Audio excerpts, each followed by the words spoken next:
Conductor. Semiconductor has conductivity lies between conductor and insulator. म्हणजेच conductor आणि इन्सुलेटरच्या मध्ये जे काही कंडक्टिव्हिटी आहे अशा ॲटम्सला म्हणतात सेमीकंडक्टर.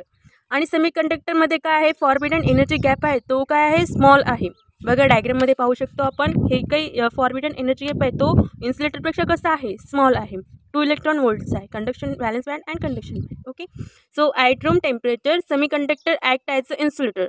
रूम टेम्परेचरवरती काय होते, सेमीकंडक्टर हा इन्सुलेटर सारखा ॲक्ट होतो. But when a small energy supplies the electron, जेव्हा आपण काही स्मॉल एनर्जी इलेक्ट्रॉनला सप्लाय करतो, then electron easily jump from valence band to conduction band and it's act as a conductor. बघा याच्यातनी काय आहे, व्हॅलेन्स बँडमध्ये काय आहे, इलेक्ट्रॉन्स आहे.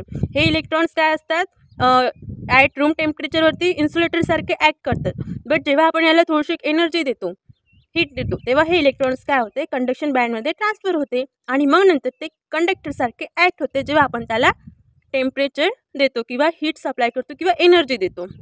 समजलं.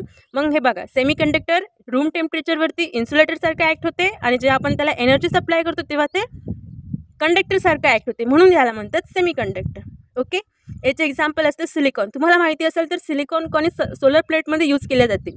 सिलिकॉन सोलर प्लेटमध्ये यूज केले जाते. जेव्हा सोलर एनर्जी मिळते, सूर्याची रेस त्याच्यावरती पडते, तेव्हा ते सिलिकॉन्स जे आहे ते इलेक्ट्रिकल एनर्जीमध्ये